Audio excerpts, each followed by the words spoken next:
Selamat malam, perkenalkan dengan saya Kurniadi Nehe. Saya mahasiswa dari Universitas Nasional, Prodi Sistem Informasi. Pada kesempatan ini saya akan mempresentasikan hasil ujian akhir semester saya dan tugas 2 pada mata kuliah pengelolaan sistem komputer kelas K03. Tugas 2 dan ujian akhir semester ini saya kerjakan sesuai dengan perintah pada soal tugas yang di-share pada forum mata kuliah sebelumnya di web kuliah, yaitu dimana nanti saya akan membuat video ini dan mengupload pada channel YouTube saya. Nanti linknya akan saya bagikan pada web kuliah. Topik yang saya bahas dalam kesempatan ini adalah knowledge system, ya, di mana studi kasusnya adalah penerapan knowledge management system pada perusahaan otomotif pada PT Astrindo Jaya Mobilindo.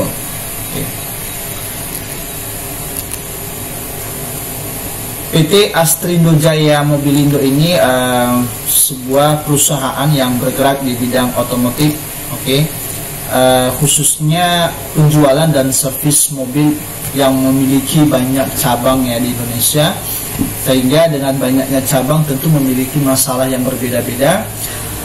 Setiap hari khususnya di bagian divisi IT, bagian support IT-nya itu selalu menerima suatu trouble di cabang, baik itu di sisi software maupun hardware.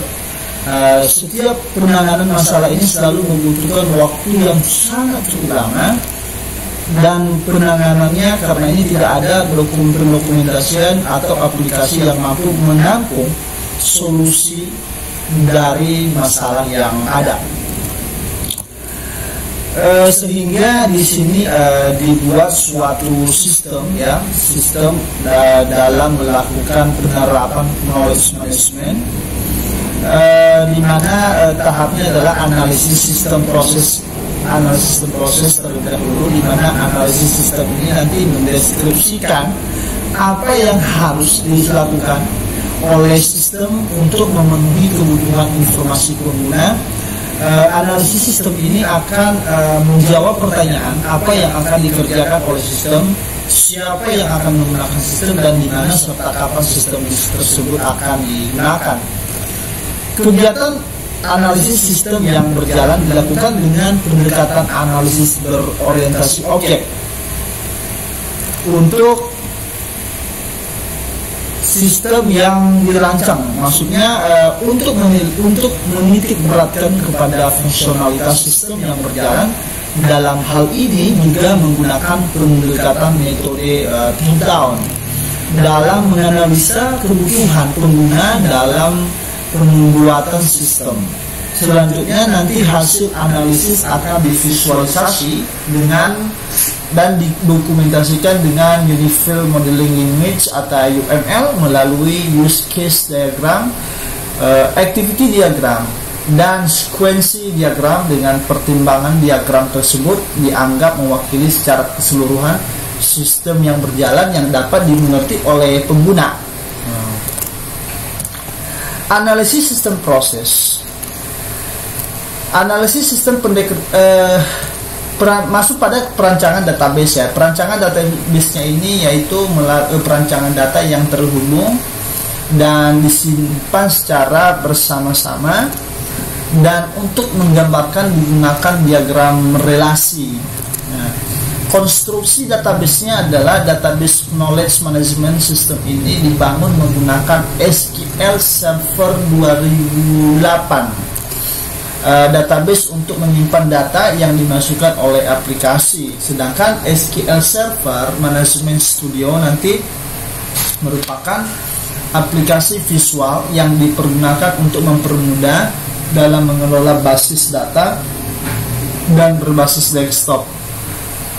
Toolsnya tersebut menyediakan model data, pengembangan SQL, dan konfigurasi service basis data. CMS.NET Node sebagai aplikasi web yang digunakan untuk mempercepat pembuatan sistem. konstruksi antarmuka. Bagian ini akan menjelaskan konstruksi tampilan aplikasi Knowledge Management System. Untuk menjelaskan hasil konstruksi tersebut akan diberikan nanti di bawahnya suatu screenshot dari masing-masing tampilan. Nanti ada 3 tampilan yang sudah ditampilin. Nanti akan saya buat screenshotnya di bawah ini, baik itu tampilan navigasi maupun halaman pada aplikasi yang dibangun pada gambar lainnya dilakukan sebagai lampiran. Ini merupakan tampilan halaman login ketika seorang pengguna masuk pada halaman utama daripada sistem manajemen tersebut.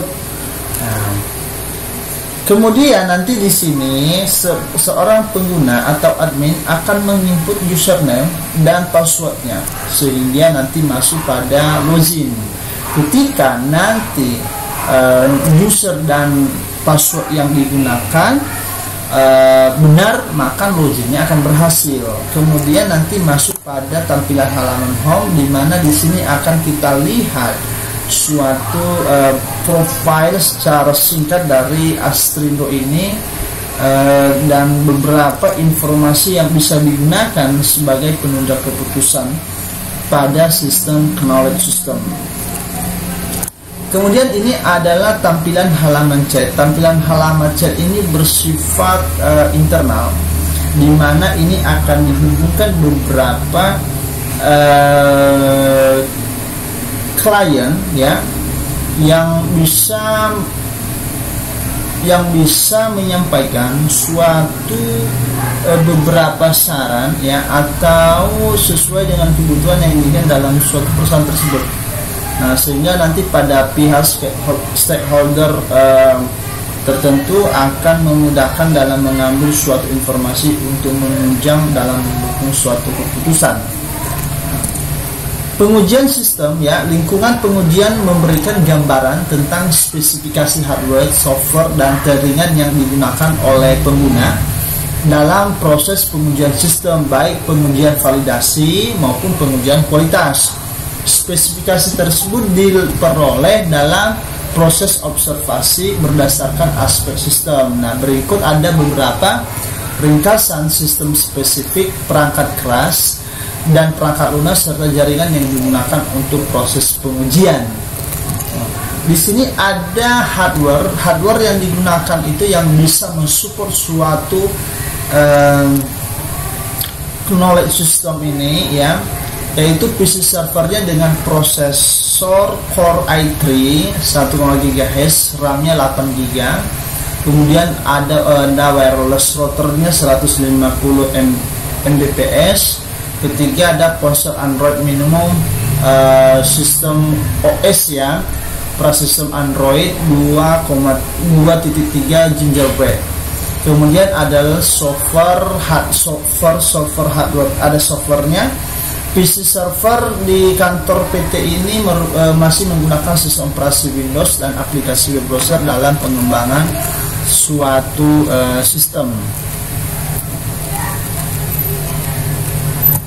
Berikut ada beberapa daftar software yang digunakan pada lingkungan suatu pengujian sistem ini, yaitu sistem operasi Microsoft Windows Server 2008 R2. Kemudian ada web browser ya, web browser Mozilla Firefox dan SQL Server 2008. 4 Internet Information Service IIS. Nah, ada aspek sistem ya, untuk mengimplementasikan penerapan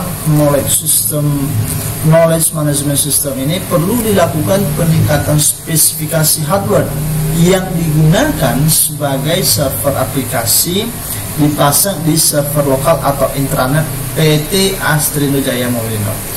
Dari aspek perangkat lunak yang digunakan ya, memiliki peran penting dalam pengembangan web. Perusahaan yang menyediakan jasa pengembangan ASP.NET sangat diminati karena mampu menyediakan fitur yang sangat baik dan sebagai solusi pengembangan web. Nah, ini sangat fleksibilitas banget dan keamanan yang efektif untuk pengembangan suatu web. Selanjutnya masuk pada aspek manajerial. Ada di sini pengaruh dari aspek manajerial dari manajemen sistem ini atau knowledge management system ini, di mana materi ini nanti bisa menjadi acuan ya bagi eksekutif dan staf untuk membiasakan menyimpan knowledge yang dimiliki dan menyimpan informasi yang berhubungan dengan pekerjaan pada PT ini. Nah, dengan adanya sistem knowledge management system, rencana implementasi sistem ya. Rencana implementasi sistem ini merupakan tahap awal dari penerapan sistem, dan tujuan dari kegiatan implementasinya adalah agar sistem yang baru dapat beroperasi sesuai dengan yang diharapkan.